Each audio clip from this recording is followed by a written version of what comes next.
Test.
I see a couple people coming in here.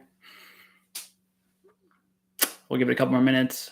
I want to provide an update on what we're doing. So, uh, yeah, then if there's any questions, this is the Glo Office Hours.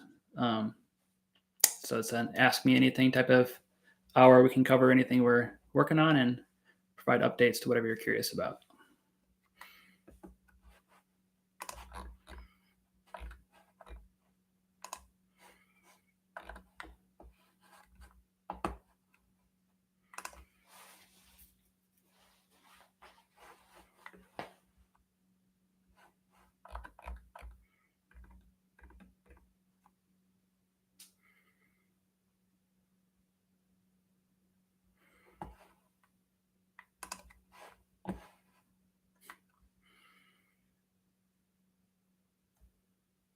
Yeah, how about I just give an update here, and this will be in the recording as well for people interested.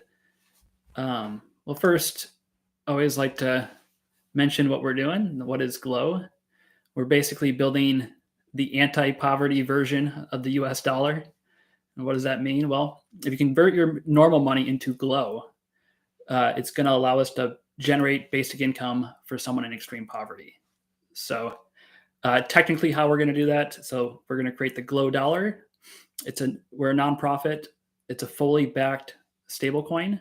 So 100% supported by reserves. And the interest generated from reserves, which are invested in US treasuries, gets donated to an organization called Give Directly, which supports programs for basic income. They do a really good job with cash transfers. So we want to build a stable coin in a different form of a US dollar. You know, the stability, 100% reserved, trusted, and then people can use that, hold their cash in Glo, and it's passively generating money to be donated for basic income. So if this thing were to scale and become really large, we think we can make a huge impact in solving this massive problem throughout the world. So we're pretty excited about building this. And yeah, it's just, we like doing these office hours to answer any questions and give people more insight in how we're actually launching and getting this set up. So a quick update just on the launch plans. We're currently in what we call a private beta mode. We're working with Prime Trust as our technology backend provider. And then we provide an application where people can, businesses can go in and sign up for an account and actually mint and redeem Glo. In the private beta mode, we're just working with a few entities that we know. The first one was mine, and working through just making sure the minting works. The whole process is fluid, and all the bugs are worked out. It's working really well, and we've created 1,000 Glo officially, and I've minted 500 of that, and it's actually on the blockchain. It's working. So Glo is officially live in that sense, but it's not like we're pushing it out into the public yet. So that's exciting. It's an actual real thing in the world, and we hope to keep this momentum going and growing from there. The second phase, we're calling it Glo for Business phase. This is where we've gone through the private beta mode. We've tested all of our systems. Everything is working well, and allowing entities to actually sign up for an account and do some minting on our platform. We're initially just starting with entities to actually mint. We hope we can actually partner with other ecosystem providers, exchanges, payment companies for individuals to access Glo. So think of this as the initial phase of getting Glo public, but it's only within the entity sign-up process on our own platform. The third one, decentralized launch. That's the next phase after that. This is where we have a market maker in place. We have a lot of excitement around wanting to launch, and there's probably a group of people in the crypto space that know how to work with decentralized protocols, especially an exchange like Uniswap. So once that's set up, once we have a market maker in place, we'll provide some liquidity on Uniswap, list it there, and then for the crypto savvy people, we'll make it accessible in terms of buying it as an individual on the Uniswap platform, on the Uniswap protocol. So that's an intermediary phase to getting to public launch. Public launch would include us listing on a centralized exchange, um, being really accessible. Maybe it's on a payment company like MoonPay, places where it's really easy to go as an individual. You don't have to know a whole lot about crypto. You just sign up for an account and have access to be able to purchase the Glo dollar. So we got some steps to complete here. There's a few things we need to do on each phase, but I think we can, if we push fast and really lock in some of the early partnerships, we can get to a decentralized launch in a couple of weeks, 2 to 3 weeks, and then we'll see what the exchange listing process actually turns into for timeline. But hopefully by the end of February, we have a place where individuals will have access to the Glo dollar and can actually purchase it. So lots to do in a few weeks here, but we're excited about getting this launched and really available to the public. I do want to mention a couple kind of industry updates as well. Like I emphasize a lot is we really want to focus on this trust and transparency aspect of our company. I want people to trust that the Glo dollar is something that won't lose any value, that is something you don't have to think about. You just like, okay, I can hold my savings in Glo. I'm doing something that's really good for society. I'm helping solve a major problem throughout the world. And then we know we're working in this crypto space, and there's always a lot of trying to figure out understanding like what is actually happening on the back end. So one of the big updates was we were going to use Armanino for the real-time attestation product, basically letting people in real time see that, okay, there's $10,000 of Glo outstanding. Does the reserve have $10,000 of fiat assets, basically US treasuries, in collateral, like supporting the price? And that would have provided a lot of trust in terms of making sure the reserve, the collateral is always going to be there to support the price in the market of the actual Glo dollar. So what we learned was Armanino, it's an accounting firm, it's a large accounting firm. They're going to shut down their real-time attestation product, the crypto business side of things. So we won't have access to that product. Now there are other companies, even the crypto team at Armanino is looking to build a product like that, like spin off a different company. So we're still exploring the different options for real-time attestations. There might be a phase where we don't get quite real-time attestations, but we have, an accounting firm doing attestations, providing like a monthly check, hopefully even more often than that. But this is still a huge focus for us. We want to make sure people really trust that, anytime you can look, hey, the reserves are there, it's stable in the markets. We know the organization has the funds to support the price. And I think that's really important because when you hear the term stablecoin, people, past stablecoins haven't always been that stable. So we want to make sure that's really transparent for us. So it's a bit of a change. I was disappointed by that, but the industry is going through this phase of making sure things are better over time, responding to the crises. And I think this is going to be useful moving forward. So we'll keep working on that side. So one thing, since we can't control some of these products in development, we can control our internal environment. And we have this goal of being auditable, like having an audit from a Big Four accounting firm, like a stamp of approval saying like this organization has the right approval processes in place, documentation, the right checks and balances, we're reporting the right data, all these things that a larger, much more mature company would have in place, where a Big Four would say, yes, we can audit you. We sign off on your financial statements. We sign off on your internal processes. The environment is something people can trust, all those things. So like a real thorough audit. And I've, looked at, how do we get to that place? Well, I'm using some expertise, some crypto accounting, consultancy, and then also working with our accountants. And we hired a head of finance to help build out our own processes. And the goal by the end of the year is get everything built to where we could have a Big Four accounting firm come in, say like, yes, we're willing to audit you. And the second part of it is there's enough instances, like the processes are in place to where they can say like, yes, we can actually test your internal environment and we can actually do an audit and give the public the assurance that we're doing things the right way.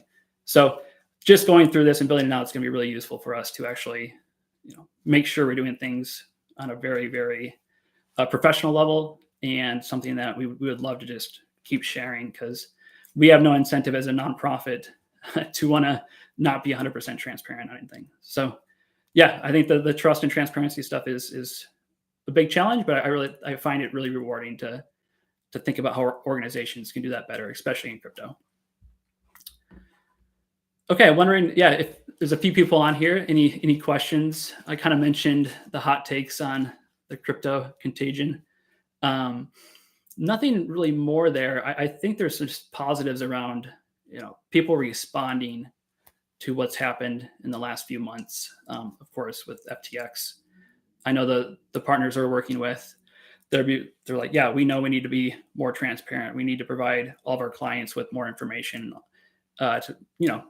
We trust them, but at the same time, it's like we want to be able to tell the public, the people that are using our stablecoin, that the partners we're working with have been vetted, validated, and provide information that we can trust. So that's a positive aspect of it. Trying to think of other things. It's I think of the Gemini Genesis kind of issues right now is something I'm keeping track of. I'm I don't want to make any predictions here, but the conflict in the public space is always kind of a fascinating thing just to view. But I hope things get resolved there, and the customers at Gemini who had the earned product and investments in there, don't lose a lot of money, because I think that's going to be, it's already a big negative again in crypto, but we have to, hopefully those parties can actually work things out to make sure people are are not losing money anymore, because that's the key. Like, we want to, the whole industry has to work together to make sure people are trusting what we're doing. So yeah, Seth mentioning it is weird, all these public letters and the mudslinging on Twitter is it's interesting, not a good look always. Sometimes it's probably useful in terms of getting negotiations in the direction you want them to be, or moving things faster. But I really hope it gets resolved. And these are big companies in the space, and some names that people did trust, and let's hope it gets resolved. I think there's an interesting Matt Levine article about some of this. I think it was a couple days ago. He wrote about the Gemini Genesis. You might want to check that out. It's different ways of making sure you're solvent as a company.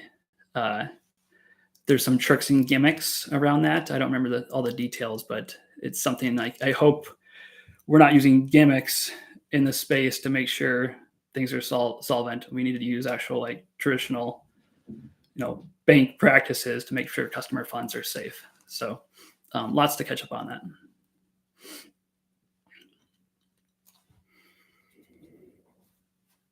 Oh yeah, question about, we have been on a few podcasts. Those are always really enjoyable experiences. I think it's just, having conversations with people about what we're doing always gets me really excited.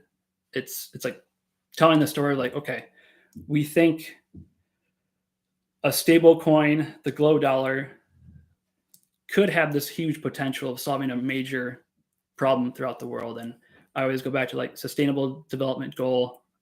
Number one is poverty. And how do you think about actually solving that over many years of many attempts? And just, the ability to create a highly scalable product that has a built-in mechanism that gives back, like the passive philanthropy type of model. And whether you think of the Patagonia model, like Tom's shoes, all those things in terms of social entrepreneurship, I think for solving major problems like this, we have to have super scalable products. And if we can turn money into that type of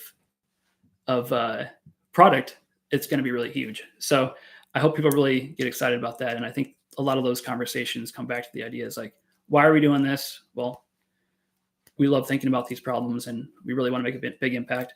And then how we're doing it is, crypto, scalability, stable coin. we're seeing good market usage, there's the potential for big impact. So I always kind of really reflect on that and get excited about those ideas.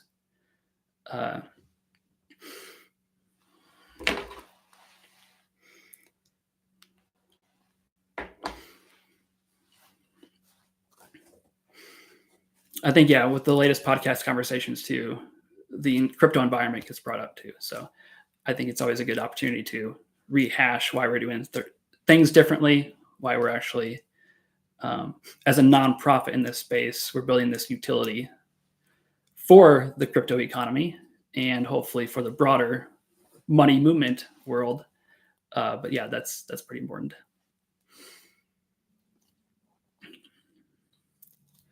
Yeah, that's a good question. Like resistance, donors, people interested in what we're doing because of the recent crypto market landscape. It's a couple things. It's, some people are really, they know a lot about crypto. They know the space. You have the people that would never get out of it and be like, oh, bear markets, when there's all kinds of FUD, it's the best time to build, keep pushing forward. That's really good. Like there has to be a group of people that keep plowing through. And then there's, certain people like, oh, I was skeptical of crypto. This seemed like a great idea. Oh, I still, I was hoping to trust it. Then it turns into like, oh, it's another speculative game.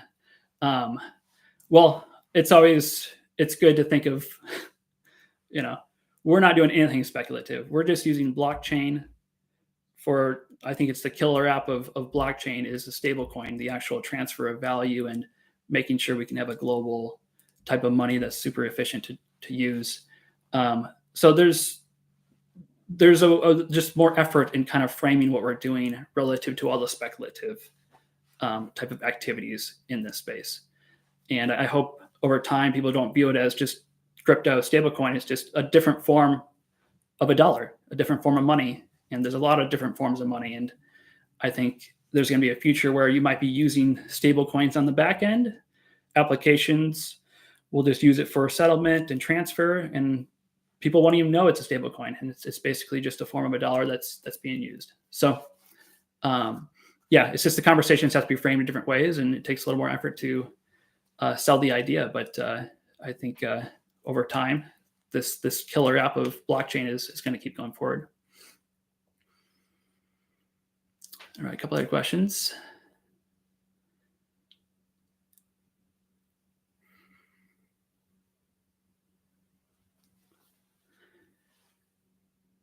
Yeah, so a question around big picture trends about stablecoin usage and utility you've been noticing. Yeah, that's a good question. I always like seeing startups, companies building potential use cases for stablecoins. One I saw recently was, I'll pull it up real quick.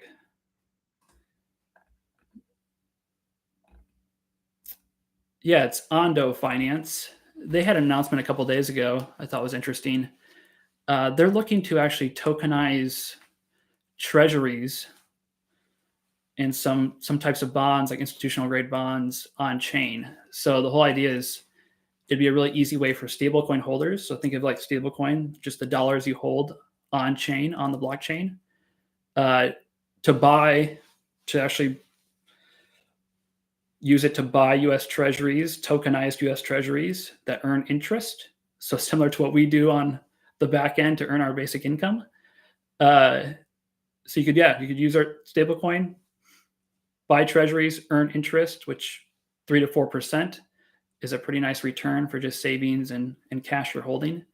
So the ability to use dollars, like Glo dollars, in a more traditional sense is a really positive development. I'm sure they have a whole lot of work to do on compliance and regulatory and making sure it's a really trusted system. But I love seeing things like that. It's like there is a lot of efficiencies using these open protocols and blockchain systems and the decentralized type of structures. So I think, if people build these the correct ways, and there's always arguments like, oh, it's a little bit centralized, it's a little bit decentralized. Fine with me. I want to have trusted systems. We don't have to be, maximalist on one side or the other. We're building something that is useful for society and for people, and should be a good product. So it'd be great if people could use their Glo dollars, which are earning interest on the back end for basic income, at the same time invest it into things that earn interest for them as well. And that's how money works. It's transferring different forms of it into different places of use. So that's exciting. And I think we'll see more of this stuff. I think people talk about regulation and clarity around it. I really see regulation helping with the trust, the transparency aspect. And I'm not afraid of that. I think it's going to be important.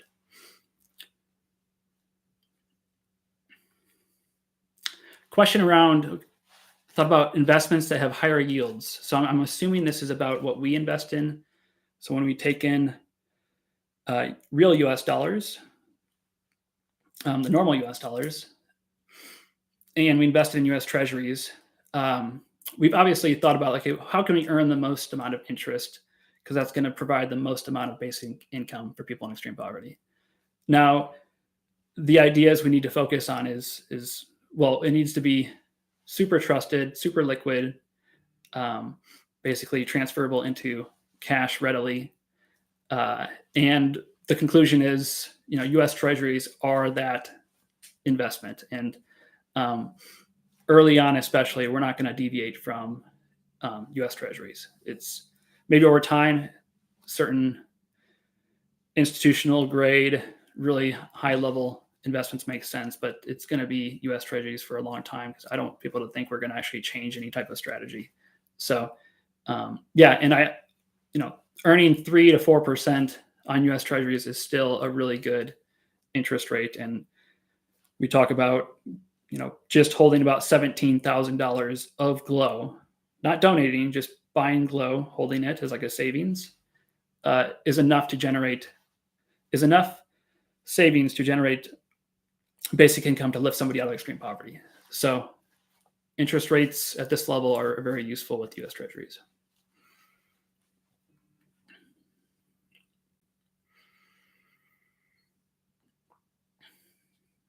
See if I don't miss any here.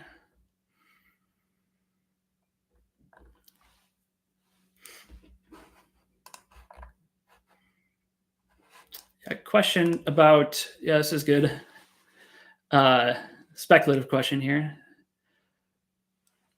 What do you think the conversation is looking like right now at the big VC firms that have a lot of crypto investments? Sequoia, Andreessen Horowitz. Well, that's a really good question. I think they've been around long enough to where they understand the cycles of different types of industries and new industries. So crypto has obviously gone through a few hype cycles, and that's nothing new. But I think the most recent hype cycle definitely was something that was different than previous ones, because there was a lot more applications being built, like the whole DeFi space, DeFi summer of 2021 or 2020. I forget what year that was actually. But we're seeing actually utility being built on blockchains, thinking about blockchain as this internet layer, value transfer layer. And people got really excited about the potential to build on top of it. Just like the internet, building on top of it, there's a huge hype cycle with the tech bubble.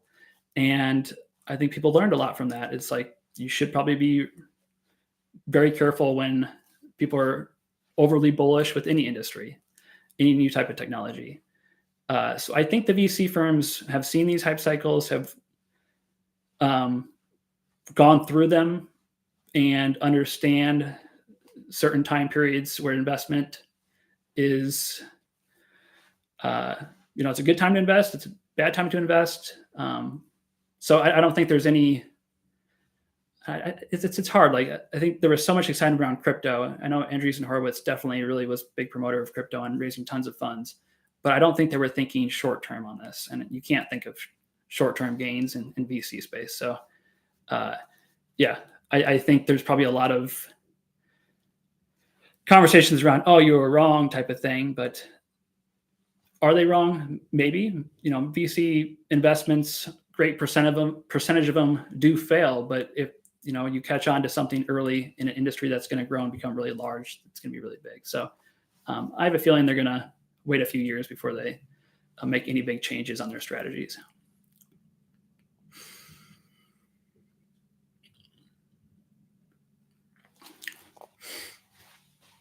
Oh, there's a question around, so I'm in the Bay Area in San Francisco. Just noticing differences in social interactions, the environment, during this economic downturn versus the bull market last year.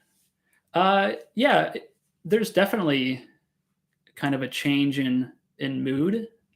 A lot of it just has to do with there's been quite a few layoffs, and just knowing people who've been laid off, and the change in what companies are doing, and there was this I think everybody was just super optimistic about how big these really large tech companies could get, and it kind of put us back into a more, like, I guess, realistic expectation of the growth of some of these industries, some of these companies. So I know there's examples around Facebook.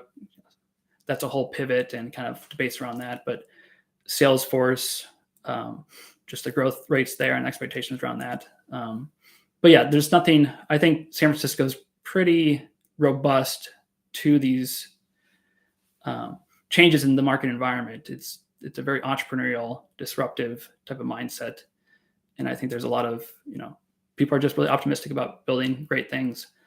But yeah, I think the layoffs is a struggle. But I'm curious to see how the interest rate environment changes over the next year. I don't expect interest rates to go down dramatically anytime soon, but the expectations of interest rate changes is how a lot of companies and investors make decisions. So just how the Fed communicates, and I'm very curious to see how that affects markets, especially the public markets.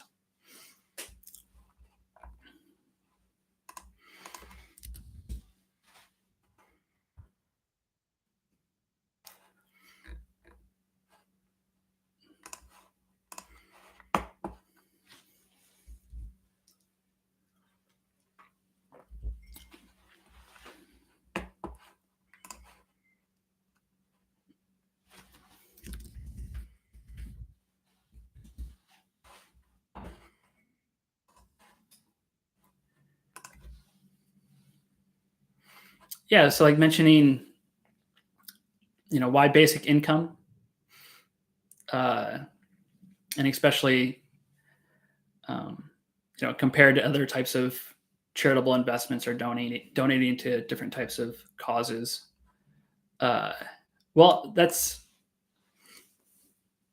interesting. It's my personal interest. I think, like economic development, especially international economic development. I've been interested in that for a while. I studied some of that during a master's program.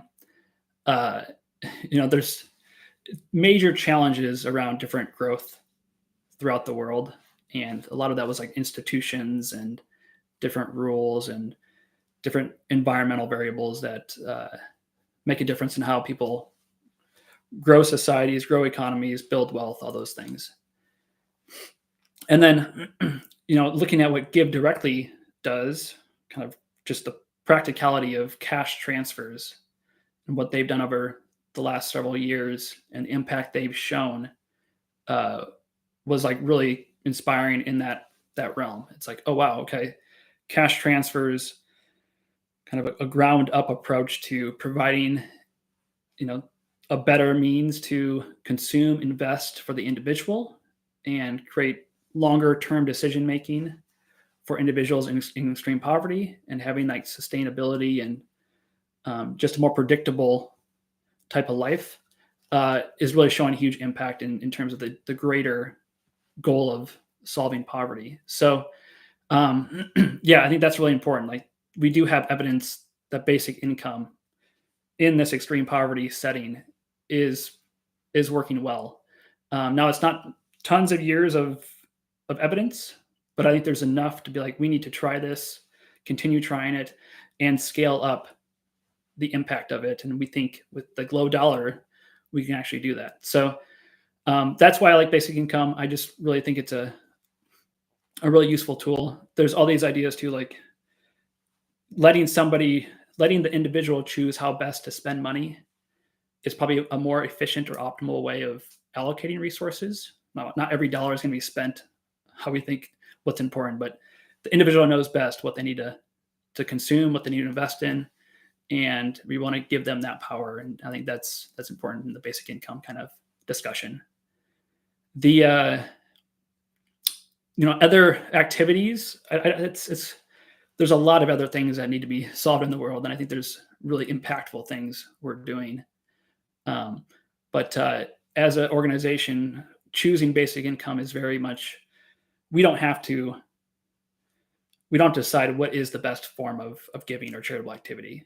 We're saying give just money. We are money itself, kind of fits that story, and let the individual choose how best to spend it. So that's kind of the reason. And I think I'm excited about the potential of this. And we're not talking about basic income, like universal basic income, thousands of dollars to people all over the world. It's like, this is a specific basic income for extreme poverty, and getting people to a level where they can be more productive, have a better life, and all those things. So.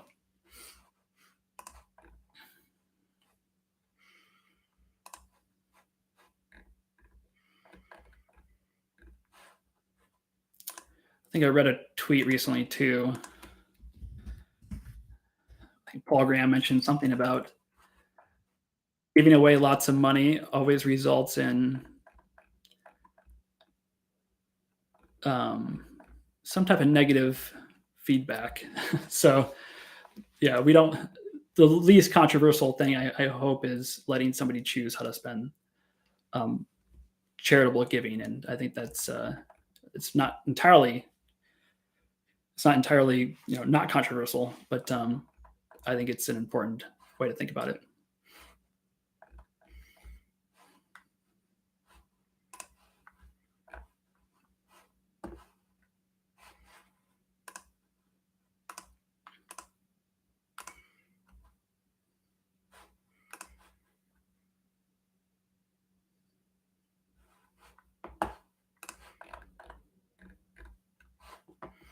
Yeah, that's a good point. Yeah, so we are growing as a team, and we have added head of finance, Deborah, in that role, and then we're adding a legal person soon. So yeah, the team is growing.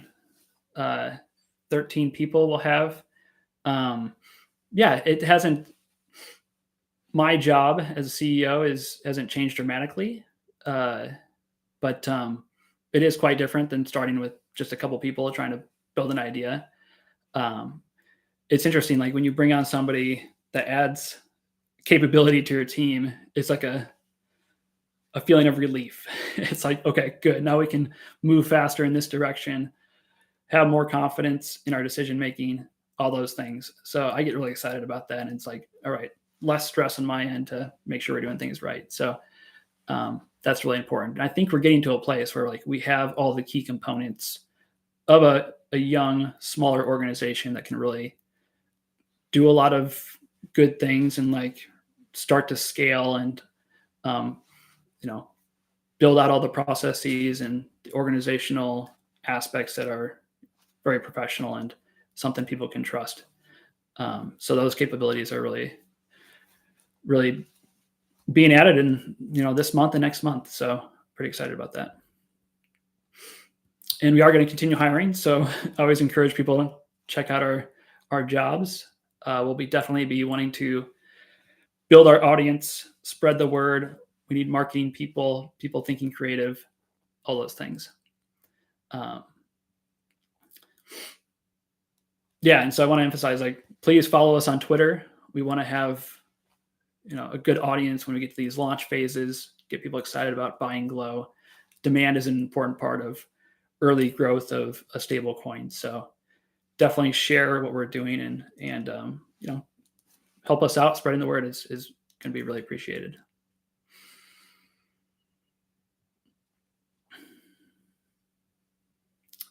Yeah. So the question around what is the roadmap for 2023?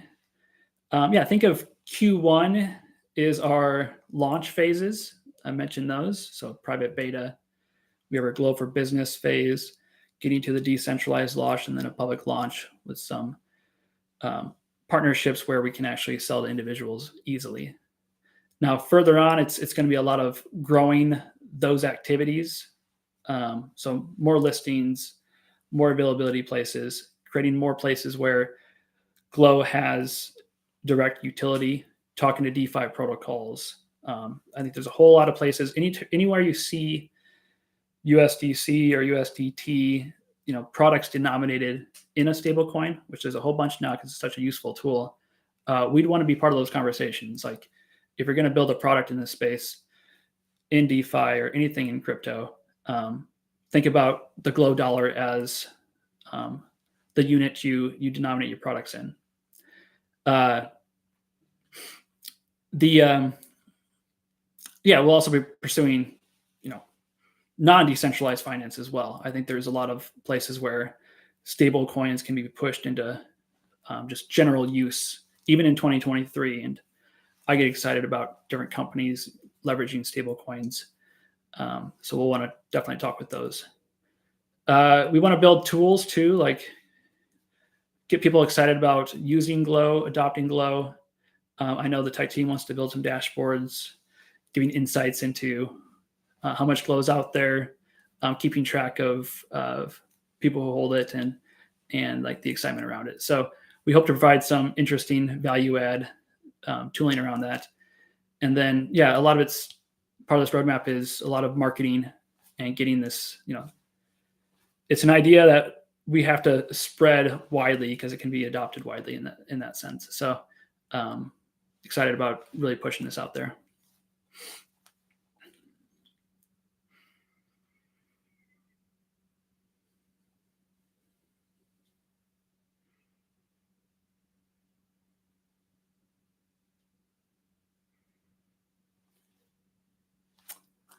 Oh yeah, so a Glo market cap in mind, I'd be happy with by the end of 2023.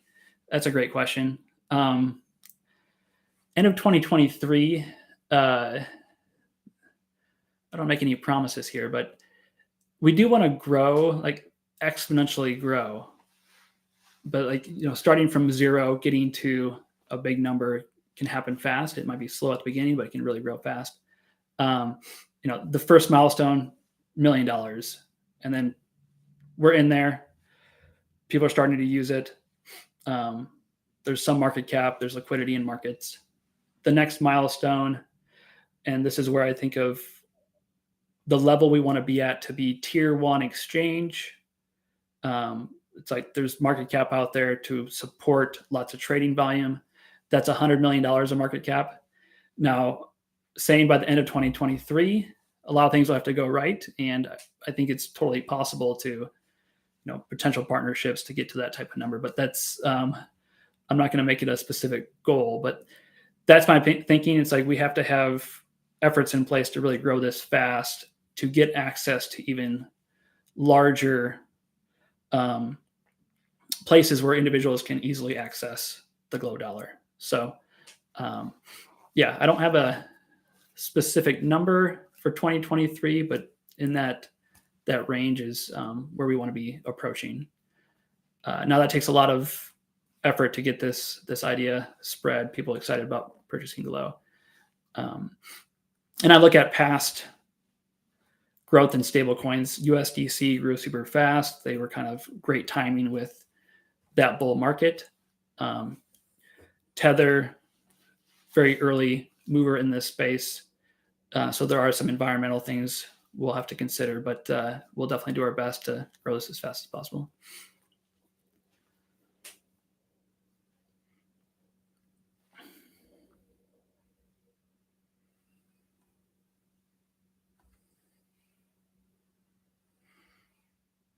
Oh, yeah. So Seth mentioned, a book, general ideas. There is a book I read recently. So it's like any books I've read that inspired me about managing people, being in this role, any big lessons learned. Build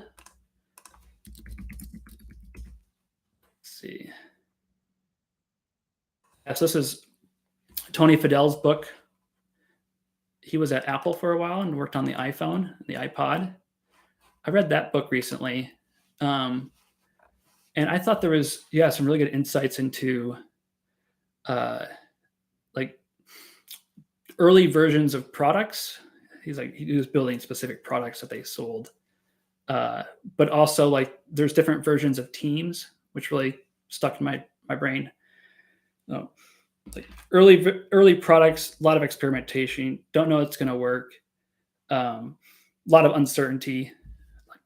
Deciding on the right features. What actual market are you attacking? Understanding product market fit. All those things. The team composition, the type of team members working on version 1 of a product. It's its own type of version. It's very different than a product that kind of is already in the market. You're iterating on it for just competitive reasons and figuring out how your competitors are responding to what you're building. So I'm thinking of like, okay, we're in this version 1 phase of Glo dollar stable coin, and I feel really good about the team members, and like it reinforced like, okay, version 1 of our team feels good. Like I think we're doing a really good job of getting the right people, the right mindsets, being open to different discussions, and attacking this market as a product.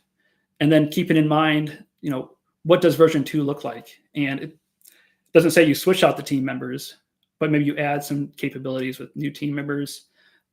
Roles might change. What people focus on might change. So think of like V2 as a different phase of the product development. And I'm excited about getting this launched, figuring out where we grow, how we grow, how the community responds, building that, all these things that we're trying to do to launch a product which is pretty unique. It's money. There's a lot of different forces at play in terms of adoption. But and then thinking, well, how does the team need to grow into version 2 to scale it up or really attack the market and compete in the space? So that was more recent thoughts. Like a framework I've implemented in terms of my thinking and planning process. But yeah.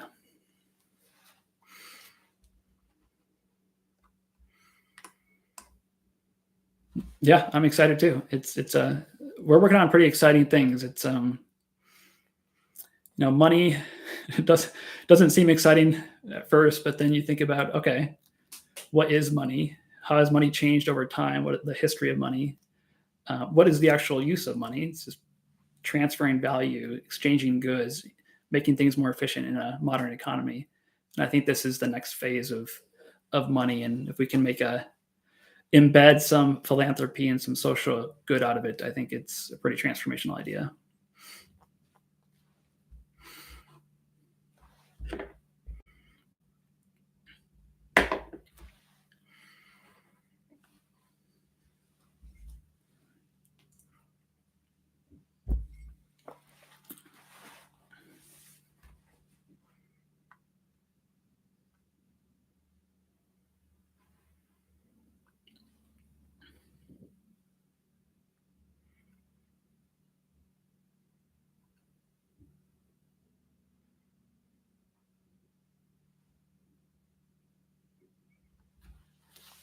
Yeah, a question around, this is my first time building a product that's built in community. That's correct.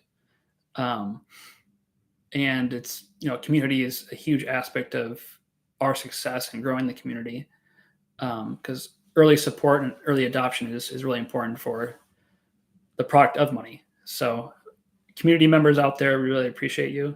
And it's exciting to see people bring up ideas, talk about what we're doing, ask questions. There's a lot of good ideas coming from the community early on, and bringing things to our attention that are useful for us to think about. So that's all been really exciting. Growing it and kind of like figuring out, how do you get your message in front of people that care, that like want to be these early movers. That's, it's a challenging aspect of, there's a lot of noise in the space. And over time, I think we're seeing like, okay, there's certain groups of people that are that early adopter type of communities, and we really want to be a conversation in those places. So so join our Discord, provide ideas there.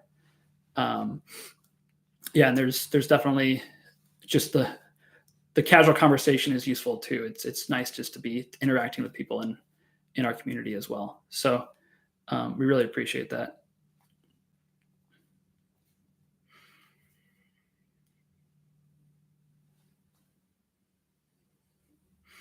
Yeah, and I hope with community growth too, like we want to be a resource too for learning and understanding. I think there's a lot to share in terms of extreme poverty as a main huge issue throughout the world, basic income as a potential solution to this problem.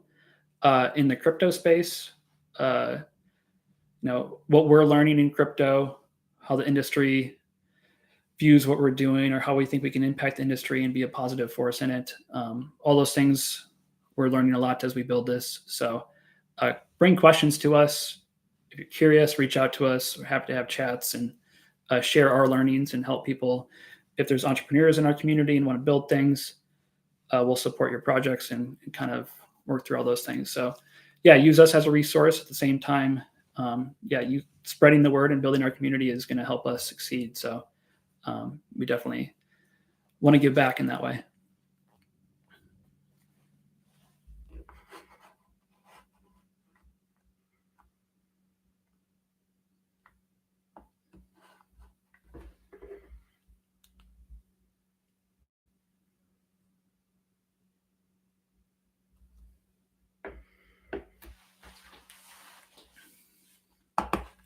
Question around. Okay, so energy shifting from effective altruism, that movement towards long-term concerns, a little bit away from the here and now problems, which poverty might be in that realm. I don't know if I have a lot of strong thoughts. Groups, individuals react to kind of short-term changes in markets and environments and all those things. But there's always going to be, I go back to the UN Sustainable Development Goals. Poverty is number one. There is a priority through major organizations that this is a huge issue.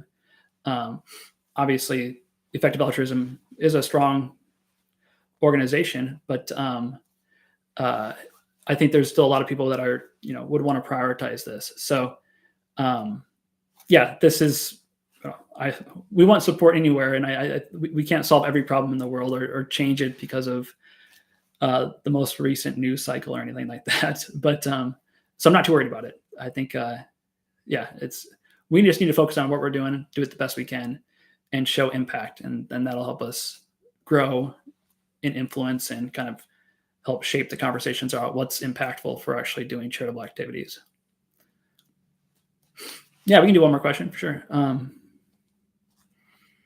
Good question. So 3 things I'm grateful for at the moment.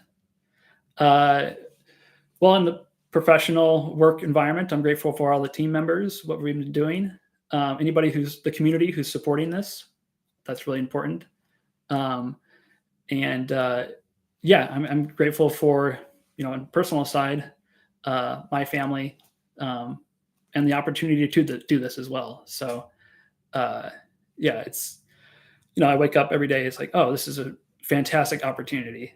And personally, it's a great opportunity to do interesting work, do something that I love. But at the same time, it's like really good opportunity to use my energy to make an impact throughout the world. So I hope that kind of, I feel like the team feels the same way in terms of this is a great opportunity, and we really appreciate it and grateful for it. Good question.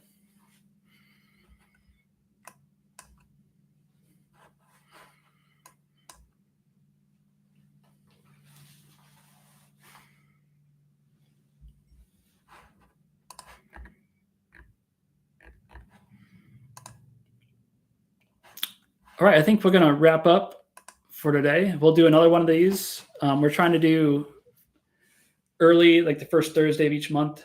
So we'll schedule another one for the next month. Appreciate you being here. And this will be posted on our YouTube channel later. So if people want to check it out, appreciate you logging in and watching. So yeah, thanks so much. We'll see you next time, and definitely, follow Twitter, tell your friends about what we're doing, reach out to us if you want to learn more and all those things, because we want to really help spread the word and share this exciting project. So, all right, see you next time. Thanks.